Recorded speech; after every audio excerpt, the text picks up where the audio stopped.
You've been working with Ross for a couple of months now. How have you been helping him prepare for what's to come? Yeah, I mean, it's really just the exposure. He has a great onboarding plan that our HR department on campus and our HR department in our athletic department put together for him. So he's been meeting with a lot of people, meeting with a lot of units, seeing a lot of different things. He's been to a lot of different events. So it's really more about that and then being there for him when he needs me. In terms of putting together the Big Ten football schedule going forward, did you have to give anything up to get that bye week when you come back from the West Coast games? No, not really. It was a conversation that we all had, and we all agreed that that was the right thing to do. And so no, it wasn't really anything that we had to give up. When you do retire, is it going to be hard to turn it off and truly step away from all of this? Yeah, it's funny. I was at the Final Four, and some of my colleagues who have retired shared with me that initially it's going to be a challenge. Now, my mentors always told me they have a plan, just don't retire and think cold turkey. And I have a plan.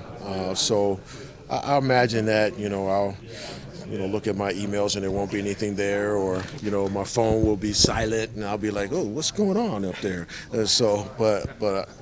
I'm ready. So I got a good plan. So I got a great family, so I'm ready. Mueller? Anyone?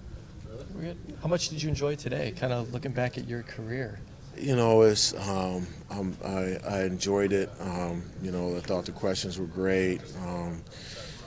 Part of this is a lot of times when people retire, they're gone, and so this is a little different situation. So it's a nice thing to reflect. It's probably good for my children and my grandchildren to be able to watch and see or follow on social media or whatever. So I kind of look at it from that perspective as well. But it was cool. Everybody, I was just going to say, everybody when they get close to retirement says they know when it's the right time. When did you know it was time to say it's a career? Yeah, actually last year in June, I was sitting in my office in Arizona, and I was beginning to write down goals for the next year, and it just hit me. It's kind of like what my mentors have always told me, that it will come. It will just happen. And it just hit me. And part of it was we didn't have a president at the time. So logically I was thinking, I know it's coming. And so that whole thought process, and I'm like, let this president hire who they should want to hire, and didn't know who it was going to be. So it just hit me, and I just pulled my wife aside and we began talking about it, and here we are. Gene, people always want to leave something better than when they found it. Mm-hmm. How do you feel you've done here with that? Oh, that was so critical, so critical. My mentor said, leave healthy, leave it better than you found it. Try your best to leave on your own terms. And I feel like I've done that. I feel like Ohio State athletics, I hope the Columbus community, I don't know that. I hope that our impact here, when I say ours, I mean my wife and I hope our impact here has been positive, and we left it better than we found it. I think 10, maybe 20 years down the road, do you think the NCAA exists? I think you're going to have an organization, whether it's branded as the NCAA, I don't know, but you have to have some governance organization. You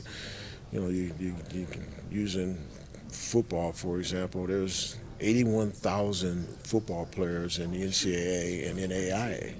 So, you got to have an organization, and so I think there will be an organization.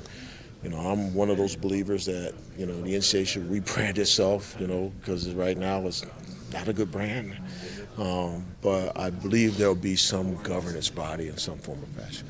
What is your message to Ross going to be like on that last day as you're officially handing the baton over? What's that message for Ross carrying forward going to be?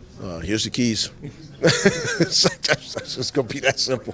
Because we have so many conversations. I'm just going to hug him and wish him the best. My cell phone number won't change. He knows that. So it's literally going to be that. Here's the keys. Thanks, Gene. Thank you. Thank you. Appreciate it.